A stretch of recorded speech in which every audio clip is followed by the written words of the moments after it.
Hello guys, welcome back to your YouTube channel SK mystery. मैं हूं आपका educator Shivam Mishra sir. यहाँ पर सर आए हैं आज लेकर सबसे महत्वपूर्ण टॉपिक चैप्टर नंबर 1 का। सर है क्या सर?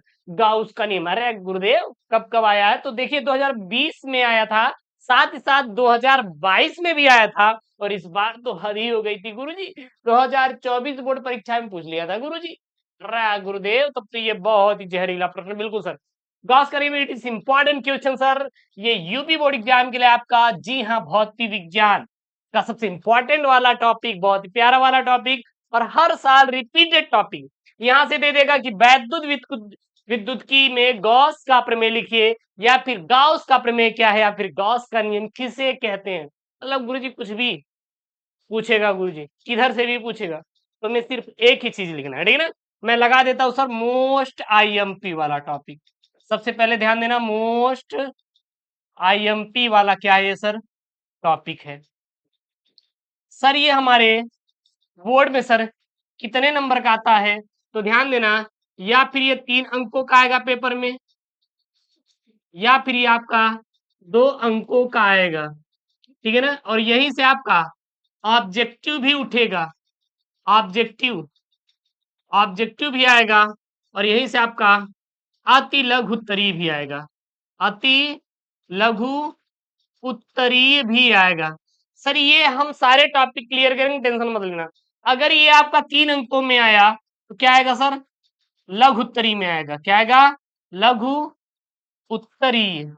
उत्तरीय एक टाइप 1 होता है, एक टाइप सेकंड होता है, ठीक है ना। लेकिन कैसे, कहाँ पे क्या लिखना चाहिए, वो मैं आपको समझा दूंगा। जैसे मान लीजिए देगा कि गाउस का नियम है क्या, या वैद्युत स्थिर वैद्युत में गाउस के प्रमेय की व्याख्या कीजिए। अगर आपका 1 नंबर में आया तो आपको केवल केवल क्या लिखना है सर जी? परिभाषा दे देना है, या फिर सूत्र लिख देना है। दोनों में से कोई एक लिख देना है। बात समझिएगा।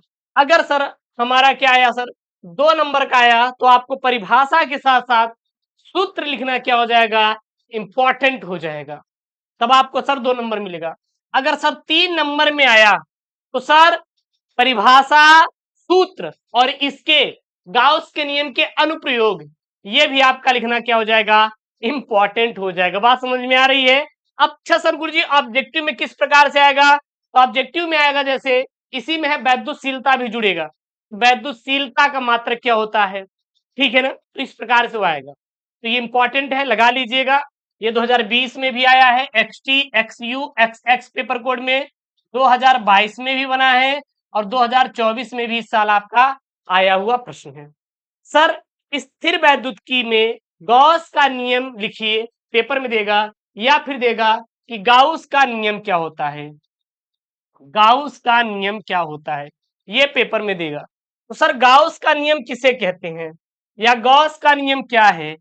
गाउस का नियम किसे कहते हैं, या गॉस का नियम होता क्या है? तो सबसे पहले परिभाषा आपको पता होना चाहिए। क्या लिखेंगे? इस प्रमेय के अनुसार, मतलब इस नियम के अनुसार, ठीक है ना, यानी गॉस के नियम के अनुसार, किसी बंद पृष्ठ से गुजरने वाला, किसी बंद पृष्ठ से गुजरने वाला कुल वैद्युत फ्लक्स फाई ई, किसी बंद पृष्ठ से गुजरने वाला कुल वैद्युत फ्लक्स क्या है यहाँ पे? Phi e. यानी कि जो वैद्युत फ्लक्स होता है उसे हम गुरुजी फाई ई से प्रदर्शित करते हैं। वैद्युत फ्लक्स को किससे दिखाते हैं? फाई ई से प्रदर्शित करते हैं, ठीक है ना। तो क्या लिखेंगे? किसी बंद पृष्ठ से गुजरने वाला कुल वैद्युत फ्लक्स फाई ई उस पृष्ठ के भीतर स्थित कुल आवेश क्यू का, बात समझिएगा, क्यू का कितना होता है? 1/अपसाइलन 0 गुना होता है। 1/अपसाइलन 0 गुना होता है। मतलब बात समझिएगा, यहाँ पे क्या बोलना चाहता है? गाउस का नियम यह कहता है कि किसी बंद पृष्ठ से गुजरने वाला वैद्युत फ्लक्स, किसी बंद पृष्ठ से गुजरने वाला वैद्युत फ्लक्स किसके बराबर होता है? उस पृष्ठ के भीतर स्थित कुल आवेश, उस पृष्ठ के भीतर स्थित कुल आवेश का क्या? क्यू।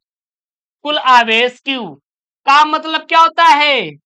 मल्टीप्लीकेशन यानी कि गुणा होता है, 1/1 अपसाइलम 0 गुना होता है। और यही आपका क्या है सर, गाउस का नियम है।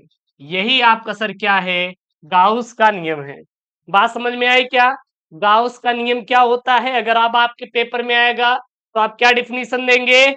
इस नियम के अनुसार किसी बंद पृष्ठ से गुजरने वाला कुल वैद्युत फ्लक्स फाई ई उस पृष्ठ के भीतर स्थित कुल आवेश किसके, क्यू का 1/अपसाइलम गुना होता है, 1/अपसाइलम 0 या अपसाइलम नॉट गुना होता है। ये अपसाइलम 0 क्या है सर? ये जो अपसाइलम 0 है यह वैद्युशीलता होती है, ठीक है ना। अर्थात क्या हो जाएगा, अर्थात क्या हो जाएगा, वही जो मैं भी आपको बताया था, फाई ई बराबर Q/अपसाइलम 0, क्योंकि यहाँ पे मैंने बोला कि जो फाई ई होता है कुल आवेश का कितना गुना होता है, अपसाइलम 0 होता है। अब Q का गुणा 1 में करेंगे तो Q आएगा अपान अपसाइलम 0 आएगा। यहाँ पे सर क्या है आपका फाई, दैट्स इट। इस प्रकार से करेंगे ना आप लोग, करेंगे नहीं? बिल्कुल सर। अब जहां पे फाई ई क्या है आपका, निर्वात की वैद्युशीलता है, निर्वात की वैद्युशीलता है। और आपका फाई ई क्या है आपका, फाई ई आपका क्या है, वैद्युत फ्लक्स है। क्या बोलते हैं आपका, वैद्युत फ्लक्स बोला जाता है। चलिए सर, वैद्युत फ्लक्स हो गया।